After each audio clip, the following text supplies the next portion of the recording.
Uriamghat press ক্লাবৰ উদ্যোগত পৰাগ কুমাৰ দাসলৈ শ্ৰদ্ধাঞ্জলি। সৰুপথাৰ সমজিলাৰ অন্তৰ্গত উৰিয়ামঘাট প্ৰেছ ক্লাবৰ উদ্যোগত উৰিয়ামঘাটত প্ৰয়াত সাংবাদিক পৰাগ কুমাৰ দাসলৈ গভীৰ শ্ৰদ্ধাঞ্জলি জনোৱা হয়।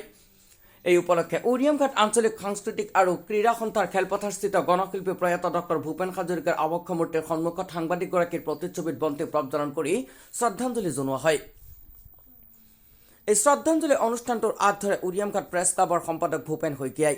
প্ৰেছ ক্লাবৰ সভাপতি প্ৰতাপ গগৈয়ে প্ৰয়াত সাংবাদিকগৰাকীৰ জীৱনৰ ওপৰত আলোকপাত কৰি উঠি অহা প্ৰজন্মক তেখেতৰ কৰ্ম আৰু চিন্তা চেতনাৰে আগবাঢ়ি যাবৰ বাবে আহ্বান জনায়। অনুষ্ঠানত ৰেংমা সীমান্ত হাইস্কুলৰ সহকাৰী শিক্ষক ছবিৰাম শইকীয়া, আটাচুৰ অনন্ত গগৈ, আছু নেতা বিকাশ বৰাইও বক্তব্য ৰখাৰ লগতে অঞ্চলটোৰ ভালেসংখ্যক প্ৰতিষ্ঠানৰ প্ৰতিনিধি, প্ৰেছ ক্লাবৰ বিষয়ববীয়া সদস্যসকল উপস্থিত থাকে। হয়, আজি অসমৰ এগৰাকী নিৰ্ভীক সৎ সাহসী সাংবাদিক পৰাগ কুমাৰ দাসৰ 29 সংখ্যক মৃত্যু তিথি। আমি উৰিয়ামঘাট প্ৰেছ ক্লাবে আজি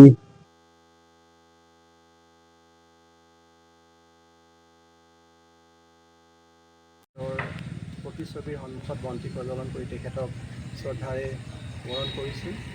আৰু আমি অসমবাসীয়ে তেখেতক হেৰুৱাই আমি এজন অতি সৎ আৰু নিৰ্ভীক সাংবাদিকক হেৰুৱাই আজি অসমবাসীয়ে সঁচাকৈ আমি সকলোৱে আজি অনুতপ্ত হৈছোঁ।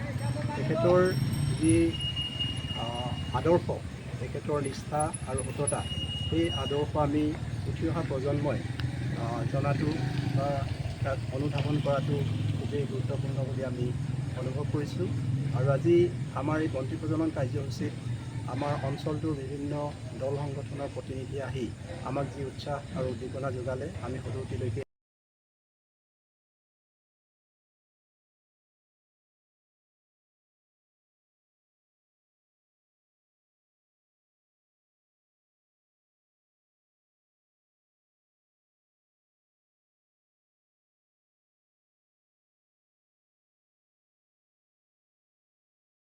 सपने देखने वाले कभी नहीं रुकते और न ही हम।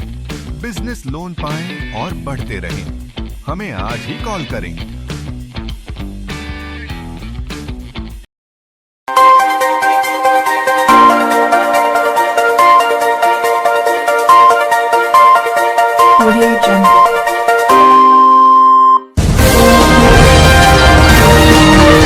আপোনালোকে চাই আছে CNC Media Artist।